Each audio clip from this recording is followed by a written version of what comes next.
Oh, so we are back in James chapter 1 to read over where we left off, starting at verse 21, and I will work my way all the way down to verse 27. Verse 21 is, therefore putting aside filthiness, stuff it, put aside filthiness and all the remains of wickedness. Get rid of it. Anything you're doing that's wicked, get rid of it. Throw it out the door.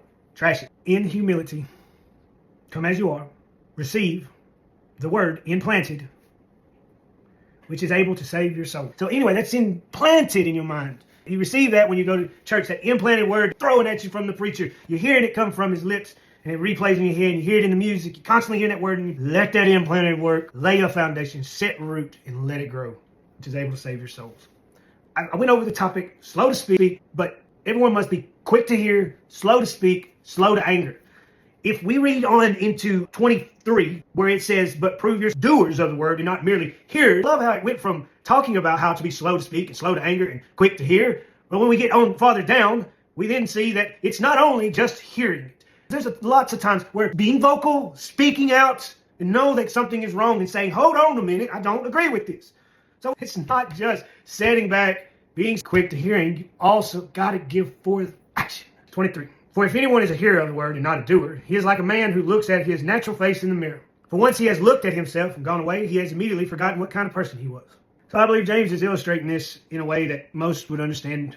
It's as simple as this, as if you were to go to a mirror and just completely forget who you were. After seeing and identifying yourself, after taking full appraisal of yourself in the mirror, you just spent 30 minutes looking in that mirror and completely forgetting what you look like.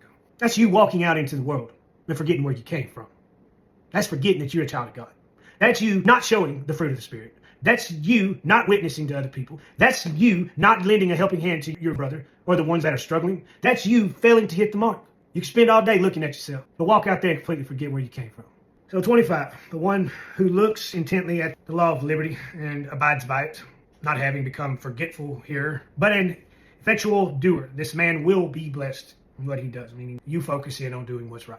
You focus in on what Christ intends. Your obedience, having obedience, self-restraint, having the ability to control the flesh. So you will be blessed.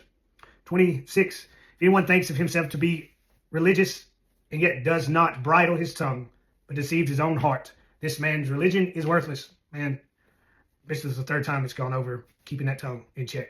There's moments where you've got to ask yourself, hey, is it worth me speaking? Is it worthy of me losing my temper? Holding back that tongue, having a good firm grip on the bridle of the tongue.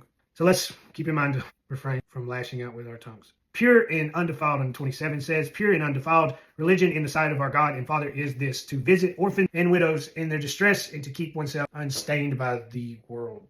Being good citizen also, it's not just about being a good citizen and being obedient.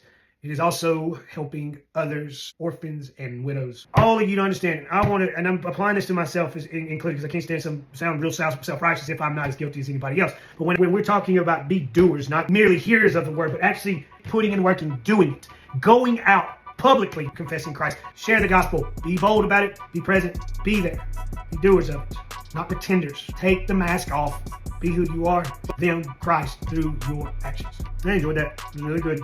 And I want to welcome everybody that is coming on to the Now group. I am excited to just keep sharing this stuff. I love to share this. I love doing this. I feel like the only way that I feel that it's best to lead by example is actually to do it. So I publicly acknowledge Christ, and I want others to know of Christ. We're just spreading the gospel, man. We're just bringing the gospel to all those that are watching. Anyway, adios.